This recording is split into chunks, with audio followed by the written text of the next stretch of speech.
is History Bites, I'm sure you know. And we are here today because the Amherst Historical Society shares stories, shares memories, does exhibits, and this is all about the people of Amherst. We have so many memories that we keep, and it's raised the question, what does it mean to be a memory keeper in terms of history? And what's the Historical Society, what have they done over the years? And we were very lucky to have Elizabeth Cardaropoli Dearden, and she was working on a project on her studies with the Salem State University, and she has been researching the Amherst Historical Society. So we're very pleased to have you here, and you're going to tell us what you found out from your research. 125 years of the Amherst Historical Society, and we'll be celebrating that with a special exhibit later on. So Elizabeth, I'll turn it to you. So my talk is going to explain the curatorial process of how we created Amherst Then Now, which will open next month. So this is how my process of choosing a representation of what it means to be a memory keeper for 125 years and what that looks like now in the modern day. So I'll go through things and then I'll take questions at the end, okay? So the Amherst History Museum opened in 1916 and is governed by the Amherst Historical Society, which was founded in 1899 and is housed in the 1750 era Simeon Strong House. So that's a lot of dates right there, right off the bat. So what do those dates mean? We have 1916, 1899, 1750. So we're finding a place in history for the Amherst Historical Society. So where does it begin? How do we find our place in this timeline? So for my thesis project, for my internship, I had to do, we'll get to Mabel Lewis Todd. Like all things in Amherst, a lot of things start with her. But I wanted to discover why Amherst started a historical society, and then what does that mean to be memory keepers now in 2024, 2025 on the 125th anniversary.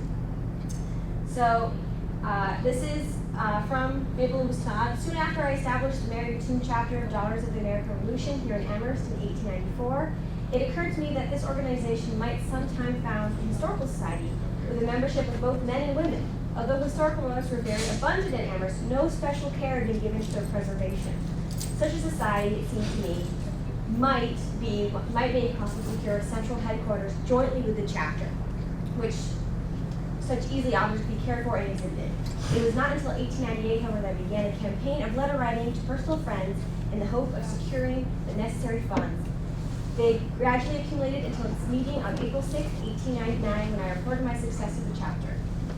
The money amounted to nearly $600, and the members passed several enthusiastic votes of approval. The daughters of themselves were made honorary members of the society, and for 13 or 14 years paid no dues. So, what a letter writing campaign can't do. So that's Do you know what the dues were? I don't. That's a good question. I don't. So my internship project was to commemorate the 125th anniversary of the founding of Amherst Historical Society, and my proposed exhibit was a retrospective of the town itself and the historical society within the town. And so that's Amherst Then and Now, a comparison of the evolutions and constancies then versus now in the last 125 years of Amherst and the Amherst Historical Society, represented in 5 themes. Those parts would include people then and now, places then and now, daily life then and now, current events and popular culture then and now, and memory keeping then and now. So I would head this research of this exhibition in collaboration with the exhibit committee. This would be a fulfillment of my internship for my public history certificate. So that was a big initial project. I'm going to do all this work, and then I realized it was a lot. I had to bite off a lot to choose, so I realized I'm going to spit some of this out. And I wanted to focus on place and placemaking. and what that means for 125 years, what is similar, what is different, how we find place in ourselves, in a community, and in the larger narrative of us as a part of memory keeping. So I reevaluated and realized I was going to focus more on that Amherst Then Now pictorial retrospective. I think I did a lot of research on the Historical Society, but what I found is that what is our community going to be drawn into? They're going to want to know about their community, and they're going to focus on something that they can see themselves in. So they can recognize places, they can recognize names, and there is a comparison there. So I switched my gears a little bit, and I wanted to focus on places, people, and daily life. So places are, architectural places, people, the faces of Amherst, and then daily life is how life is the same and how life is different in 125 years. So that's what I wanted to focus on, and I did a deep dive.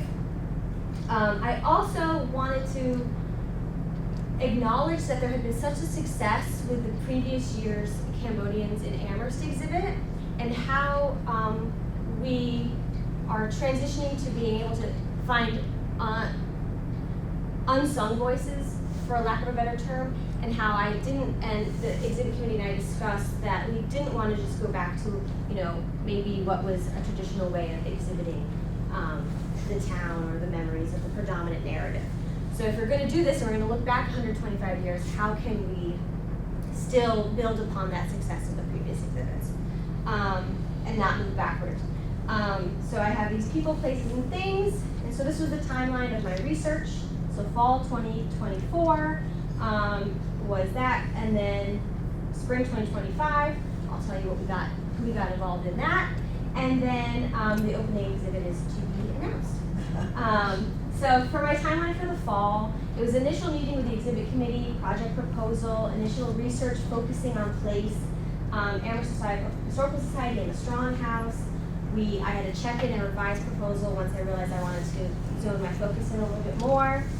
And then research on people and municipal organizations that I found interesting. And then December was continuing to focus on research. So I spent a long time in the special collections. There was a lot of time in there. Lots of time. Many Saturday and Friday afternoons was I in the library. So thank you, Catherine and Jennifer, for that. Much appreciated. And it always reinforces that librarians should run the world. So that was an overview of what I did, and then I had limited hours. I work for 40 hours a week. I'm taking classes, so it was mostly my Fridays and Saturdays. And I also had a kind of a fluid deadline based on whether the library was going to be available to me. So I had to keep that in mind as well. So I would compile a pull list and then have a reevaluation focus. And then I'm also finding, what am I missing? Whose voices aren't there? Who am I privileging in this research? Because I found that a lot of the photos were by one guy.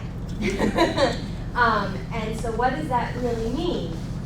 So I used the Lovell collection and Digital Amherst, so that's Lovell. He's prolific photographer in the later half of the 19th century in Amherst, and he moved to Amherst in the 1850s. We have over 1,000 images in the Jones Special Collections.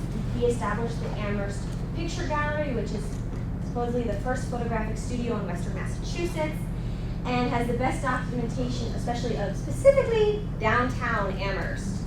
And so there's missing elements there. So I'm using a lot of these pictures that are great and wonderful, but it's one guy with a camera. And so what does that mean for now, and what does that mean of who is missing in the archive then? So a bit about him. And I'll get into how I address that, because it's something I'm still grappling with, is that when you go back in time and look at something, you're only getting a certain point of view, especially the people who had resources to those things, right? And then I kind of wanted also to look at, I'm really interested in people stories. Public history, I think, is for the people, but it's also by the people and about the people. So I was like, let's look into municipal organizations. So at the time, there was no Amherst Police Department. They had a night watch, and I read an article somewhere in my research that someone put a complaint in the newspapers. Everybody knows there's an Amherst night watch, so there's a lot of burglars during the day. But they did have a fire department. And so these are images of the fire department. These are great. One's from the 1890s, one's from the 1920s. And the gentlemen in the 1930s, I wouldn't want to mess with that fire department. They look kind of like they're gangsters. But we didn't have that time frame. Something else I kept finding is that I love these images, but they were not in the 125-year bookend that I was looking for. So I tried to stay between 1895 and 1905 to try to really do that bookend between then and now and try to stay within that 125 bookend. Because there were some pictures I loved from the 1870s, and there were some pictures I loved from the 1920s and 1930s, but I really was trying to zoom that focus in of that comparison. So where's 1899 or 1900 fire department? Where are they? I couldn't find them in the archive. Well, I found this, which is, the clothes looked about right. I always loved that they always have a dog. That's great. And so this was their annual clam bake. Didn't know that was a thing, but they had an annual clam bake. And it had the names of the gentlemen in the picture. So I was like, well, maybe these gentlemen were serving on the fire department in 1899, 1900. So I have this picture with these gentlemen, don't know the date of the picture, approximate. And then I find the registry of who served in those years. So there's 1899, and the names match. So I don't have them in front of the fire department, but I do have them in leisure at the clam bake. So I kind of went down a lot of those different rabbit holes on my research. And so then I started looking at, things that changed. And one thing I kept doing is I have a friend, she's a colleague of mine. She's lived in Amherst her whole life. And every time I found something, I went, come look at this, Mia. Come look at this right now, because I want to see if it draws you in, because you are from this town. I'm not from Amherst. I'm down the highway in the Springfield area originally. So some things are not as tactile as something as you grew up somewhere. You were a child somewhere. So I always kept asking her to look at these images because I kind of wanted to see what was the buy-in to somebody who knew these places as the formative years of their life, right? And so kind of, she was really taken with this, and what she said to me was that this picture is actually a picture I stole from Google. I kind of just shimmied the Google Earth to the exact area that I needed to make the comparison. And she said, wow, it looks very similar. And it's really funny that where there's a horse there, there's a car here. In the exact same spot. And she got a kick out of that. So during my curation and looking for these images, that was one thing I was really involved in, was just kept asking her. And funnily enough, I believe one of her parents, when she was very small, was involved in the Historical Society. So while I was looking through the archive, I actually found a picture of her when she was about 6 years old. And I recognized her right away, and I was like, "Is this you?" I was like, "Where did you get that?" So finding that pride of place, that placemaking. I also found ephemera and little items, a dance card from the high school graduation from 1900. All those little bits and pieces that kind of tell a bigger story, a more intimate story of the daily life of people as well, I also found in the archive. And one of our interns took a lot of those images, Esther, and she made a map of all the images that we kind of compiled, because in early spring, I took about, 60 images, and I'm trying to do 15, and brought them to the exhibit committee, and we juried them and tried to narrow them down some more. And that gets to the now part. So how do we do the now? We had decided on the exhibit committee we were going to have somebody come in, a photographer come in and take those pictures. But what we decided was to have the high school photography class take those pictures. It's their town, it's their images. So Liz went in and she showed them images from that we had collected, and we had juried down to a smaller. I think we got it down to 20 or 30. Because you get kind of attached to these pictures. And you want this one, and somebody else wants that one. And we gave that to them, and they came back, and they recently handed us some of those pictures, and very surprising.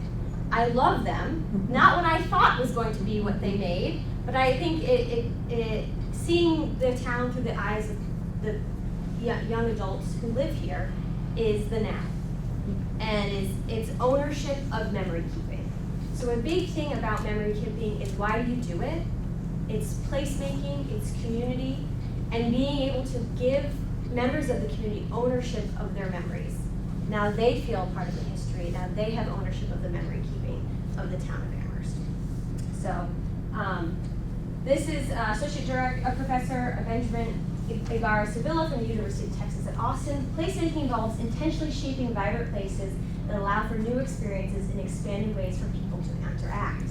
On the other hand, placemaking also involves protecting significant historic buildings, sites, and landscapes to safeguard our cultural heritage and ensure the continuity of history and memory for future generations. So the goal of Amherst Then Now is to do both of those things. The then is the heritage, and the now is the placemaking, making the history of Amherst and being memory keepers of Amherst vital to the community. And so I'll show you a few little tidbit of some of the comparisons that we've gotten from some of the students. And I like that, this is the same street. There's the Strong House, and it's kind of obscured by trees over there.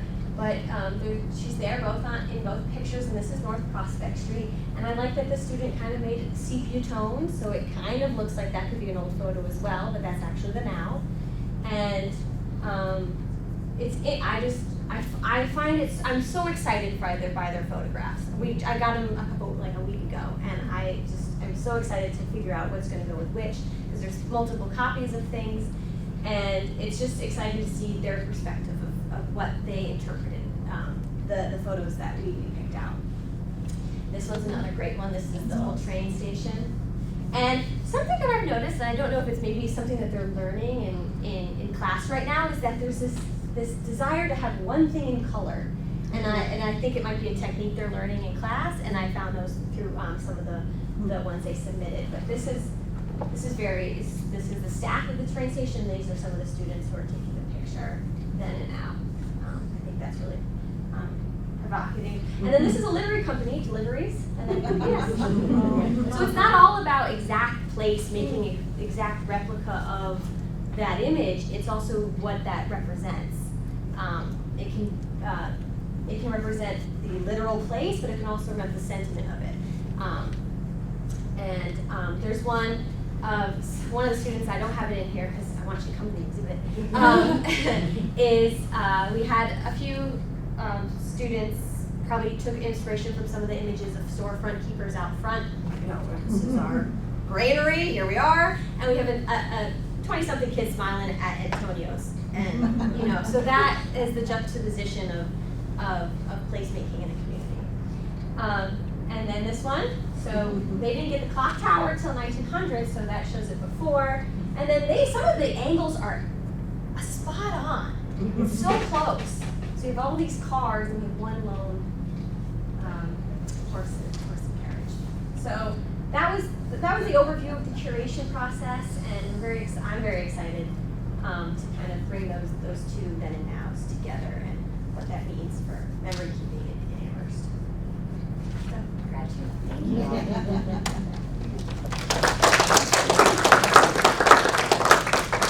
Any questions about the process? Yeah. No, I have a comment. If you had been to the talk a few weeks ago when we learned about the Mill District, that clam bake shop was on that map, and it's right along the river. Very cool. And we think it's still there. I've seen the midden. I've seen the piles of them. I always thought they might be Native American, and I was so cool to hear that it was a bunch of guys hanging out having clam. and there it is. But I don't know if there was a building there, but I guess it must have been a But shack. remember, they showed a little square when they had all the mills, and there was that. They said that's where they held clam, and it was in the woods. Yep. So they could Along the drink. river. Yeah. Anyway, so thank you for showing that picture. Without giving away too much for when the exhibit opens, but was there anything that you were hoping to find or expecting to find that wasn't there, or anything that showed up that you're like, ooh?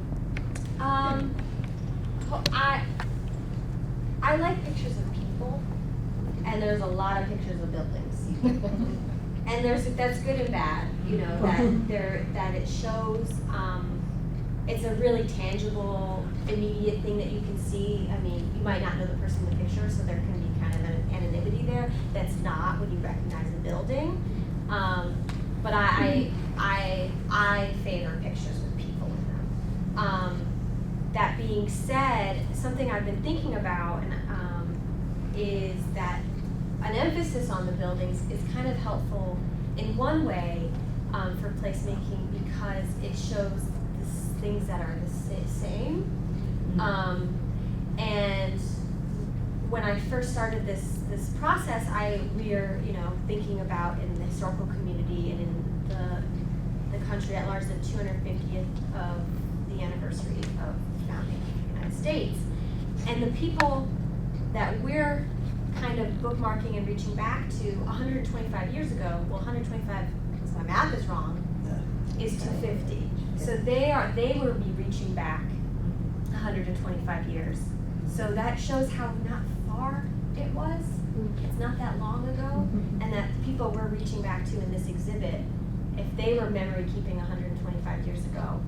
And we do have some images that I found of the 4th of July, which was really big that year, parade, and hundreds and hundreds of people in the Common on the 4th of July. And so sometimes they're not, that picture could be any time, it's more the knowledge of that it was the 4th of July that is more intriguing than maybe putting it on a wall, but that those folks were harkening back to, they're the bridge between the people 125 years before them, and we're harkening back to them. So it's an interesting timeline for me, and that, and then something that I was surprised by was I found an article in one of the archives about college slang that was used at Amherst College at the time of in this time period, 1899, and the prevalence of the word goo, and that like hot goo, and it was in terms of it was like slang for cool.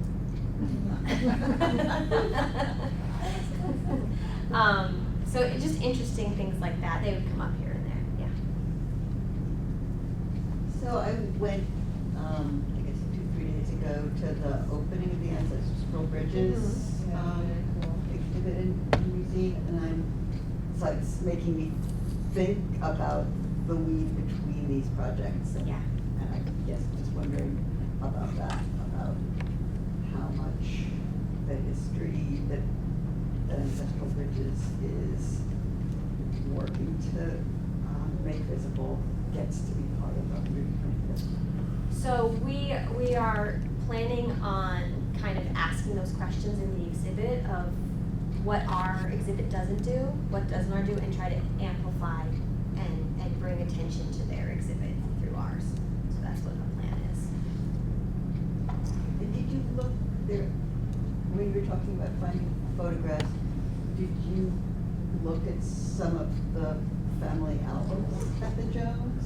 I looked at a few, but I was really more focused on the general public versus a specific family. Yeah, we just trying to think about the. I did have how you that- find people. I had the thought of, maybe we could find them, maybe we can find the people. At one point, I was thinking maybe we could find the people who lived in their houses, and now they could take a family picture out front of there. But it could go in a million different directions, and what I realized was I had to really stay focused on a certain path if I wanted to get something done. So true. Can you just talk a little bit more about what you expected the high school students to photograph versus what they actually did? I don't know if I knew what they were going to. I thought maybe it would be like I imagined, which was finding the exact lineup and taking a color shot of it, and that was maybe my imagination didn't go past that, you know, but to see some of their images, interesting angles of the town hall that they have, certain people they took pictures of there's a beautiful black and white photo that, again, I don't know if we're gonna put it in, and I don't wanna spoil it, but, that, you know, that's a person in Amherst, and they're taking a person in Amherst and really exemplifying this person on the street. I didn't expect to get portraiture, and we got portraiture, and we have, you know, that color, Like the humans of Amherst. yeah, there's that, there's interesting angles, they're incorporating each other in pictures, which you saw a little bit of. All of that was surprising, not that I didn't expect it, but wasn't asking for it, and I think that was kind of, Liz could speak, that we kind of left it open-ended and to see how they kind of went with it, yeah.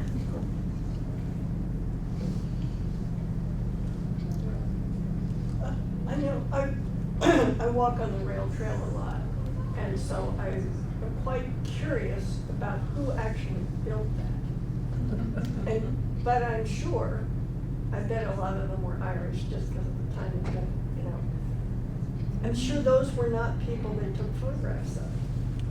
And where did they live? Well, I mean, it must have taken a very long time to put in all those stone abutments and make all those raised areas that go through the South Amherst swampy areas and stuff like that.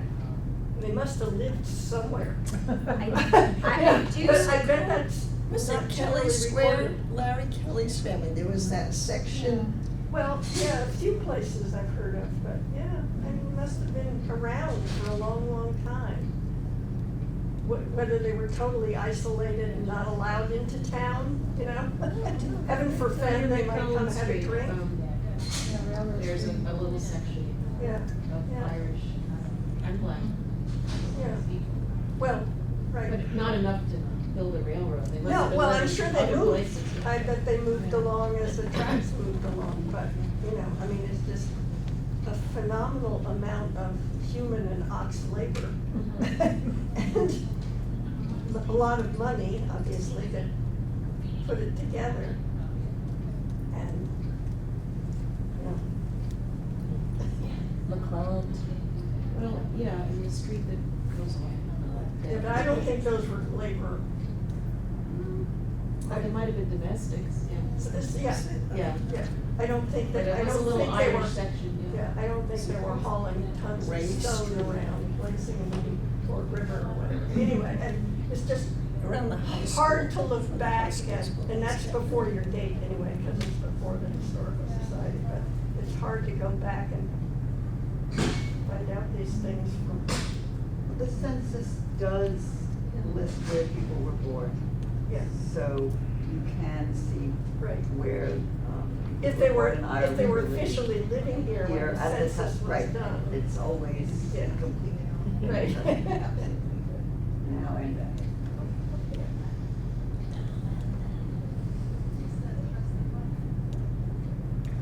Thank you all.